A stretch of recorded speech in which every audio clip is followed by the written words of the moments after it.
Do you ever think about the animals you eat, or how many in a day, a week, a month, how about a whole year? If you think about it, it's a lot, right? Now imagine everybody in the entire world. Over 56 billion farmed animals are killed every year by humans and are used for food.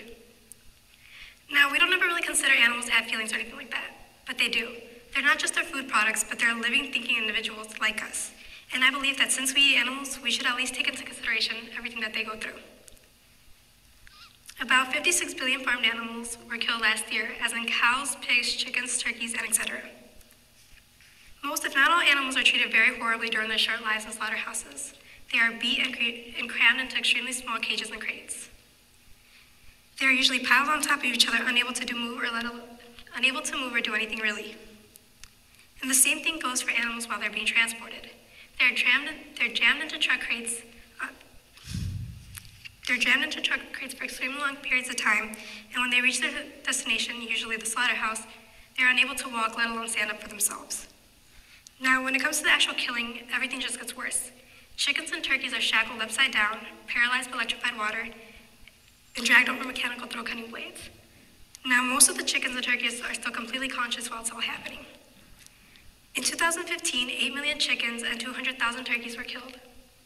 Now, when it comes to bigger animals like cows and pigs, they're usually just shot in the head. But most of the workers are actually untrained and unqualified to actually hit the animal in a place where they're killed instantly. So they go through being slaughtered while being completely conscious. 28,000 cows were killed in 2015, and a total of 9.2 billion were killed in the US alone. Now, I don't expect everyone to completely stop eating animals, but it is a possibility to minimize the amount one eats. You don't even have to stop eating but as long as you're aware of what's happening to them and what's being put into them, like hormones and steroids. The most common natural steroid is testosterone and progesterone, and the most common synthetic steroid is progesterone malongestrel acetate. Research shows that these hormones and steroids are most common to cause cancer, most commonly pancreatic, prostate, and breast cancer. Some companies even add more hormones and steroids to the animal once it's dead to get more money from it. So the video I'm about to show you is of an animal getting steroids put into it, and it might be a little graphic for some people, so just a warning.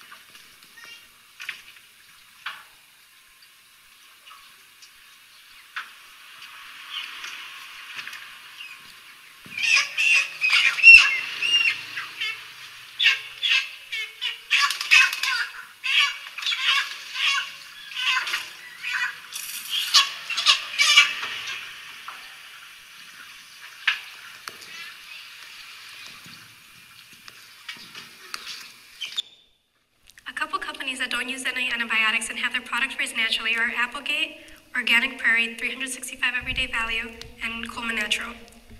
Now, there are many reasons people go vegetarian, but the most common are because it reduces heart disease, it helps with weight loss because vegetarians tend to live longer, because vegetables and fruits give you more energy, to save animals' lives, and for the environment.